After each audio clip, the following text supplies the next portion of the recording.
काले पर्दे लगाने का झंझट खत्म। कंपनी ने ही पीछे की खिड़कियों पर पर्दे लगा कर दिए हैं। साथ ही पीछे बैठ अब 1800 मिलीमीटर चौड़ी है। सही सुना, 1800। ये पुरानी वाली वेन्यू से 30 मिलीमीटर ज्यादा चौड़ी है। अब तुम सोचोगे 30 मिलीमीटर में क्या होता है? अरे बॉस, बहुत कुछ होता है। इसका सीधा मतलब है कि केबिन के अंदर खुला खुला लगेगा, कंधे से कंधा नहीं रगड़ेगा। पीछे अब 3 बंदे ठाठ से बैठ सकते हैं और सड़क पर कार की पकड़, उसका जो टशन है वो भी ज्यादा दमदार लगता है। और ऊंचाई ये अब 1665 मिलीमीटर ऊंची है, यानी पहले से 48 मिलीमीटर ज्यादा। सीधे सीधे समझो, लगभग 2 इंच ऊंची हो गई है। इसका मतलब अंदर बैठने पर सिर नहीं टकराएगा, ज्यादा खुली जगह मिलेगी। और बाहर से देखने पर यह एक असली ऊंची एसयूवी लगती है। दबी दबी सी नहीं, एकदम सीना तान के चलती है। इतना ही नहीं, व्हील बेस को भी 20 मिलीमीटर बढ़ा दिया है। यह अब 2520 मिलीमीटर है। लंबा व्हील बेस मतलब पीछे बैठने वालों के लिए पैर फैलाने की ज्यादा जगह, ज्यादा आराम। तो कुल मिलाकर नई वेन्यू अब अपने बाजार में सबसे चौड़ी और सबसे ऊंची गाड़ियों में से एक बन गई है। ये एक सॉलिड कदम है बॉस। अब बात करते हैं उस चीज की जो सबसे पहले दिखती है, इसका लुक, इसका डिजाइन।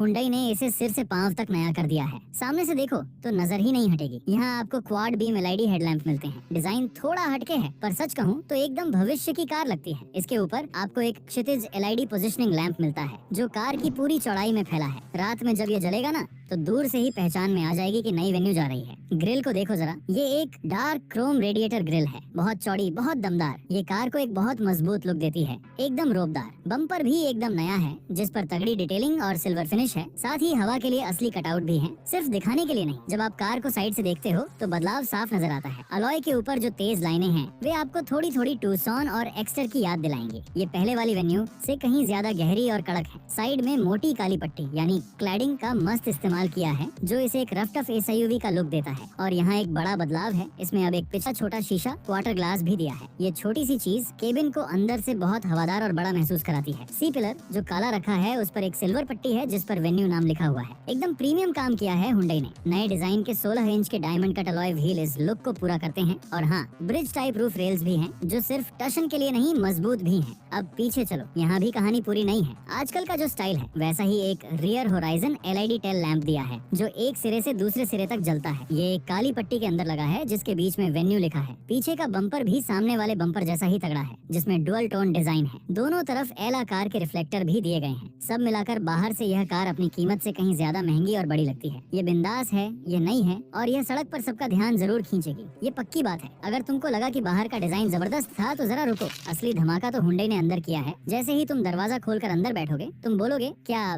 बॉस किस कार में बिठा दिया? ऐसा लगेगा किसी महंगी बड़ी कार में आ गए हो। सबसे पहली चीज जिसने मेरा भेजा फ्राई कर दिया वह है इसका केबिन डिजाइन, जिसे हुंडई एच आर्किटेक्चर बोल रही है। ये बहुत साफ सुथरा और एकदम नया है। केबिन का रंग डुअल टोन है, गहरा नेवी और डोव ग्रे। ये रंग इतना शानदार और अमीर लगता है कि क्या कहे। लेकिन जो असली हीरो है वो है सामने का डैशबोर्ड। यहाँ तुमको ड्यूल 62.5 सेंटीमीटर यानी 12.3 inch plus 12.3 inch curve panoramic display मिलती है। सही सुना बॉस, 2 स्क्रीन दोनों 12.3 इंच की और दोनों एक साथ एक कर्व कांच में जुड़ी हुई हैं। अरे बाप रे, ये कुछ ऐसा है जो हमने क्रेटा से भी बड़ी गाड़ियों में नहीं देखा है। एक स्क्रीन तुम्हारे मीटर वीटर के लिए है और दूसरी गाने बजाने और नक्शे के लिए। ये इस सेगमेंट में सबकी छुट्टी करने वाला है। और एक मस्त बात ये है कि हुंडई ने सब कुछ टच स्क्रीन में नहीं ठूंसा है। ऐसी और गाने बजाने के लिए जरूरी बटन और घुमाने वाले डायल अभी भी सेंटर कंसोल पर मौजूद हैं। ये कार चलाते टाइम इस्तेमाल करने में बहुत आसान रहता है, कोई टेंशन नहीं। स्टीयरिंग व्हील को देखो, ये एक डी कट स्टीयरिंग व्हील है जो पकड़ने में एकदम मस्त स्पोर्टी लगता है। और इस पर हुंडई का पुराना लोगो नहीं है, इसकी जगह 4 जलती हुई बिंदियां हैं जो मोर्स कोड में एच अक्षर बताती हैं। ये वही डिजाइन है जो हमने आयोनिक 5 जैसी महंगी इलेक्ट्रिक गाड़ियों में देखा है। डैशबोर्ड पर एक टेराजो टेक्सचर्ड फिनिश दी है जो छूने में बहुत मस्त लगती है। और इस पर वेन्यू लिखा हुआ है। सेंटर कंसोल को भी नया डिजाइन दिया है। इसे कॉफी टेबल सेंटर कंसोल कहा जा रहा है और इसके चारों ओर मून व्हाइट रंग की एम्बिएंट लाइटिंग है जो रात में केबिन का माहौल ही बदल देती है। एकदम फर्स्ट क्लास। नए सेंटर कंसोल पर तुमको कई नए बटन भी दिखेंगे। इसमें अब ठंडी गर्म सीटों, वेंटिलेटेड सीट्स के लिए बटन है, parking camera, electronic parking brake और यहाँ तक कि ड्राइव और ट्रैक्शन मोड के लिए भी बटन दिए हैं जो वेन्यू में नए हैं। अब बात करते हैं आराम की, क्योंकि हुंडई ने इस पर बहुत काम किया है। सबसे पहले 4 तरफा इलेक्ट्रिक ड्राइवर सीट। जी हाँ, अब तुम अपनी सीट को बटन दबाकर आगे पीछे और ऊपर नीचे कर सकते हो। ये इस सेगमेंट में एक बहुत बड़ा फीचर्स है। पीछे की सीटों पर चलो, यहाँ अब 2 स्टेप रिक्लाइनिंग रियर सीट्स मिलती हैं। इसका मतलब है कि तुम पीछे की सीट की पीठ को 2 लेवल पर झुका सकते हो। लंबे सफर पर यह सुविधा बहुत आराम देती है, कमर अकड़ती नहीं। और क्या चाहिए, रियर विंडो सनशेड अब अलग से